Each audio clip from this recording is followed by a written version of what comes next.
Wally. Wally? Wally? Wallace Jackson. Wallace Jackson. Wallace, that is a cool name, dude. Everything's an equation. Gravity's an equation, sex is an equation, and car insurance. Oh, you're a psychopath. Relax, I'm just teasing. He's a movie star who happens to be a Phoenix native.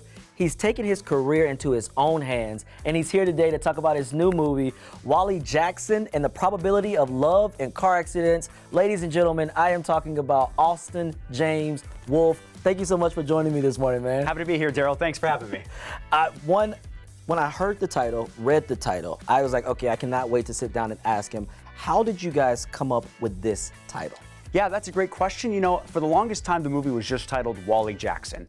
But we got a lot of feedback that it didn't really represent what the movie is about. You know, it's about a young man who is trying to find love, and he's obsessed with probabilities and also the probabilities of car accidents. And, you know, there's a theme there of things that happen by chance. You know, when you're driving a car and, you know, God forbid you get into a car accident, is that chance, is that fate? What happens if you run into the love of your life? Can a similar equation be used? So that's sort of where the title came from. Sometimes the story you need to see doesn't exist yet. So you write it, you live it, you create it. This isn't just a movie.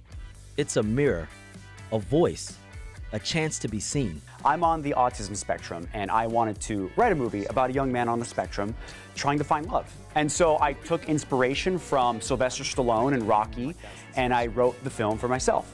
And I took the film to studios, and they read it, and I got great feedback, and a few of them wanted to make it. But they had one condition, that I don't play the lead character.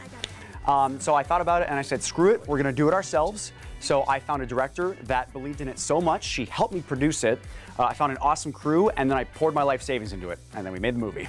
With respect to the autism spectrum, you know, back in the old day, you'd watch a movie and an actor that's not on the spectrum plays a character that is on the spectrum, and that can be fine, but sometimes it can promote stereotypes that maybe aren't as truthful. And so I just think that there should be not only more actors on the spectrum acting in front of the camera, but I also think there should be more creators on the spectrum behind the camera, because, you know, those people writing the scripts and those people, you know, directing the actors, that matters too. What does storytelling mean to you?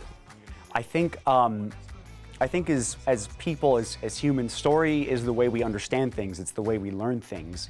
And, you know, stories, movies and television are really meant to entertain, but through each piece of story that you watch, there's a kernel of truth in there. Hopefully there's something that you learn or are reminded about humanity within, you know, film and television. So I think it's super important. I think it's a mirror upon ourselves and helps us learn more about who we are. You're really taking us on a journey in this movie, and it's using love and math. And has that worked in your life?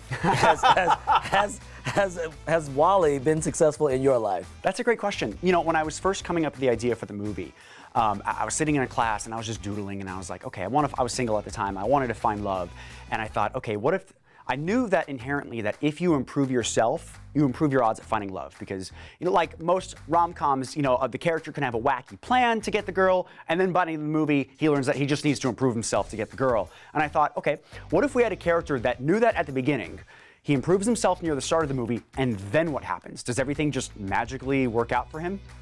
What happens next? We gotta find out when we watch the movie, don't we? Yeah. So what's next in this big project, and when can we expect to see the movie? Yeah, that's a great question. We're in post-production right now, and we're raising finishing funds on Indiegogo to help pay for things like VFX and coloring, and something you only notice when it's bad, sound editing. If people want to help out, they can go to wallyjackson.com.